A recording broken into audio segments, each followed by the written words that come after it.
because when you're looking at carbon-only assessment, you're only looking at one sort of factor, if you like, but actually we need to be looking at thousands of different inputs and outputs if we're really going to get accurate data about physical resources. So, for instance, we run a project called SEDASI, and we did a comparative study, a carbon footprint study of a server, and we did a full comprehensive life cycle assessment study of the same server.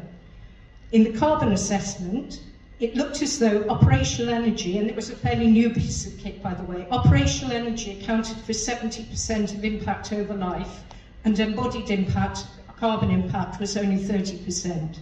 So, of course, everybody thinks, great, let's solve the operational energy challenge. We don't need to worry about the physical side too much. But then when we look at the comprehensive life cycle assessment, which, as I said, includes thousands of inputs and outputs, we find that ratio shifts dramatically. And the split between operational and embodied impact is about 50-50. So another little stat here. Think about data center floor space, 1,000 square meters or 10,000 square feet. You get about 10,000 servers there, okay?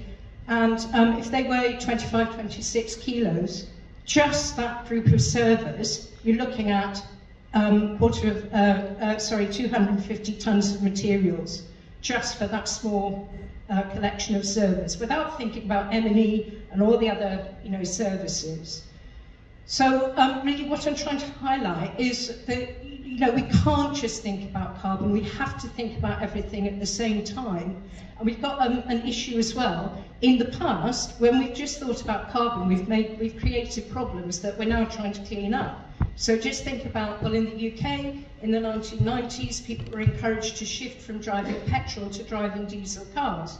Fantastic, because per kilometre driven, you're emitting less carbon. But now we have a huge problem with particulates. So I think, as far as the data centre industry goes, there's been a lot of reaction to legislation, concern about climate change, etc., etc. And it's now time for the data centre industry not just to react, but to be proactive. And for a sector that deals with innovation continually, it has led global change, really, when you think about, all the services that it manages. Why on earth can't it lead change internally and encourage development of recycling facilities, because the infrastructure for recycling is chronically underdeveloped. Even if we wanted to recycle everything in service, we couldn't possibly do that. We need to develop new technologies to reclaim many, many more materials. At the moment, there are 12 critical raw materials in a typical server, and hardly any of them, and Lauren will refer to that in a minute, hardly anything of any of those critical materials that without which we cannot function as a sector, they're just not being recycled. So the data centre industry needs to push for development of recycling, for product life extension, secondary market, etc., etc.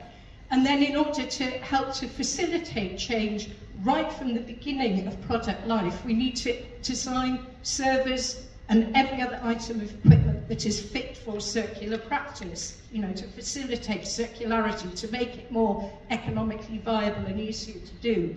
So we need to take an absolutely 101% holistic approach to the challenge facing the industry now, and not just wait until legislation comes in, and it will, because the EU are already developing legislation to change the design of products, not just to make them energy efficient, but to make them more resource efficient.